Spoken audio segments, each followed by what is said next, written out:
Krishna do yum chida pubira sirang khali. Chase thengi. Duga maningi ta khoi moigi school do.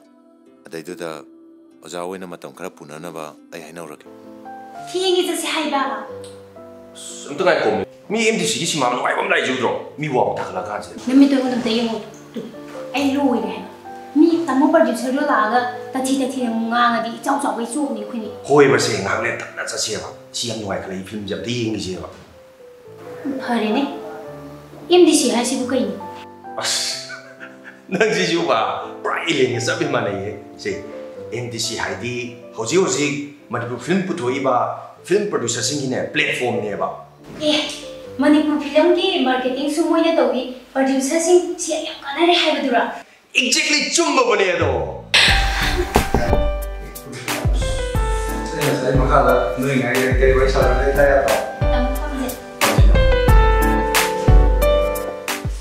Yo, waru ya de mo kha theng re. Pen gai nui sa nei wai ga yu kan ta ga.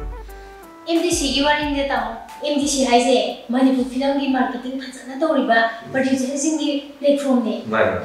Producer mathandana ne marketing tawboda thengnari ba awa ba mayam do. Kongna na ba semi ni MDC se. Tamo yaw dibo, yoksan dibo.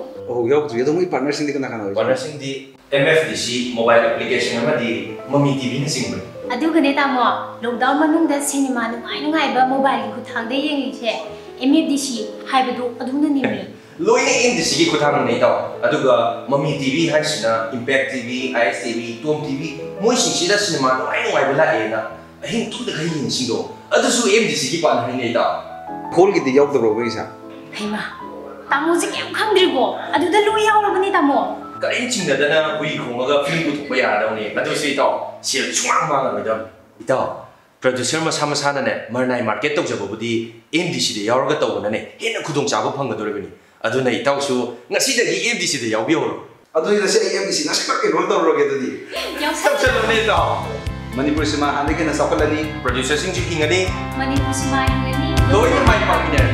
Asengbani MDC Mami Distribution Center Manipur film tawjariba producer singna film nammada thengnariba awaba amadi marketing tawbada thengnariba khudong chadaba kaya sing adabu khajiktang orba sukona bagi pandamda producer singna punsindona semjaba marketing platform amani Mami Distribution Center hena kupa marol gi damakta makhagi number sida contact tobiu 9366889704